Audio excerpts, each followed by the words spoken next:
Hi, John again. I want to talk again about the Predator carburetors, and I want to start by doing a short description of what it is that I'm using them on. This is a 65 Plymouth big block.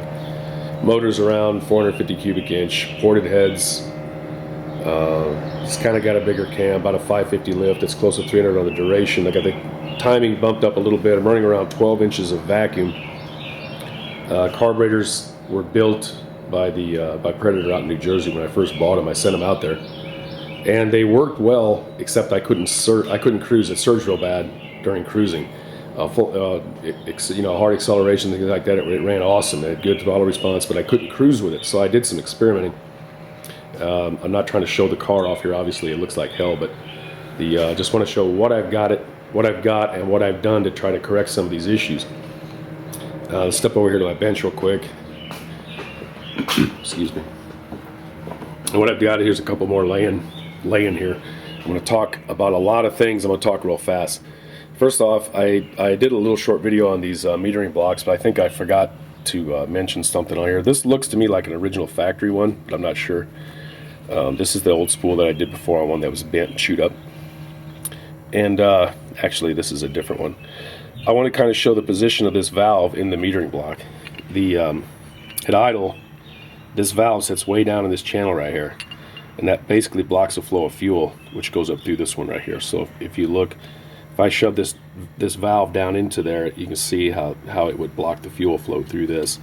And then when you give it gas, of course, this thing raises up, and then fuel travels through here past the machine part of the spool into the motor. Okay, I just wanted to get that part clear and jump over here to how that's important. That is important because if you look in here, your off-idle fuel mixture, your off-idle ratio, whatever, your feed of fuel into the motor, of course it's all done through vacuum, is directly proportionate to the way your trap doors are adjusted as far as spring tension. The trap doors are hollow, as you can see, they're louvered, whatever. That's why you've got the flappers on top of there. It creates that seal and pulls these open. And that is directly linked to your cam. See the cam moving there? All I'm doing is moving that door. So if your doors don't open, you're not going to meter fuel off idle under heavy acceleration. If your doors are spring tension too light, it'll pull that open too far and you'll meter too much fuel in. This is the part of the fuel metering where you've already set your idle mixture. Now when that cam moves, this part moves. Idle mixture, this part moves, and this stays still. But when you're accelerating, it actually lets the valve do the moving, because there's a spring that lets that go up and down. So these are some things that I found that work best for me with the motor that I showed you and described. Once I realized how this works, again, I'm learning here, when I started making adjustments to my carburetor, one thing I noticed was that these flaps, as you see, I have a whole collection of them here. These flaps, these are actually made of leather right here. I was really surprised. This one's curled up pretty hard. I don't think this motor can pull that flap down. These are some other ones I pulled. You can see what's happened to the flaps. This is actually the bottom of it. So you can see that's curled upwards. Kind of looks like a corn chip or a pork rind. Newer ones look really good in the video here. I can see I tried to do this experiment. These are actually curling up, brand new rebuilds. These are pulling away, and the reason that's important is these may work well when you first put them in, but obviously over time they start to degenerate and they'll curl. So what happens is that causes a bleed in your vacuum. That vacuum that your motor's trying to pull these open. When these flappers that cover these curl up, now you're creating kind of a bleed. You're not going to run as rich as you could. So I tried an experiment. What I did was I made some leather flaps. I just had the guy color them red, and I stuck them in my car, the one I had showed earlier, and the leather flaps actually laid flatter. So right away I gained a lot of extra fuel into my motor. Why? Because now the flaps are laying flat and it's pulling these doors open farther under the same spring tension. This spring right here. Okay, that's important. That spring is very important right there. It is part of your fuel metering. A lot of guys say it's just your idle mixture and your throttle speed. Wrong. This one here is very important too. And I noticed that by putting these leather flaps in here, I was automatically running richer and I was popping out of my exhaust system. So I knew I was onto something. So then I thought I'd try something even further, and this is the first one I did. I made some little carbon fiber, little pieces of carbon fiber I cut and glued it, epoxied it to these flaps.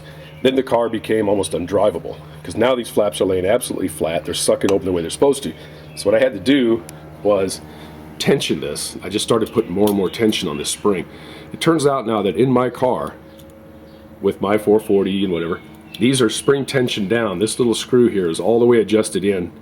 I have full spring tension on this right now, as much as I can get. Now under full acceleration, the motor doesn't pop or bang.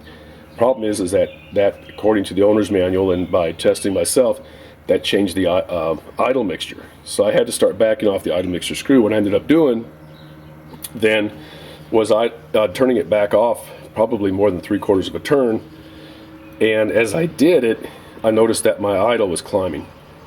As I came closer to an optimum mixture to where it would cruise without surging, run good under heavy acceleration, my idle is way up. I'm going to do a different video on that, of some of my findings on the idle. But these are some things that I found. I just bought, I had a couple guy, let me quit stuttering here. It looks like he might have had the same issue with this, with idle. And again, I'm going to make a different video on this. It looks like he used a chisel down here to try to make this a little bit longer. Maybe he could help slow the airflow down that's slipping past. Here's another one. You can see that the chisel was used down the end of here to try to perhaps widen this a little bit and close that gap and slow the idle down. I know I didn't cover everything I wanted to cover in this video, but main things I wanted to point out was your trap doors and how they work, how that's directly linked to your metering cam. Okay, the position of your doors opening is absolutely crucial, and that makes your spring tension absolutely crucial. And how to better seal these. I'm going to try these and try them and try them and try them, and if I can get these things to work, I might just make a couple and maybe see if I can get them out on eBay or something. But I'm sure I missed some things on this video. I'll try to go back and catch up or whatever I might have missed on this one. But when I get some more information on these, I'll let you guys know. But hopefully this was helpful to some guys that don't know absolutely anything about carburetors. I know very little. I'm just trying to post what I'm learning. But yeah, there's 3 of my babies. Hopefully I get them running. 2 of these here are going to replace the ones that are on the car now. I'm going to build these my way, put them on there and see if it doesn't change anything. So anyway, this is John again. I hope you learned something. Thanks again.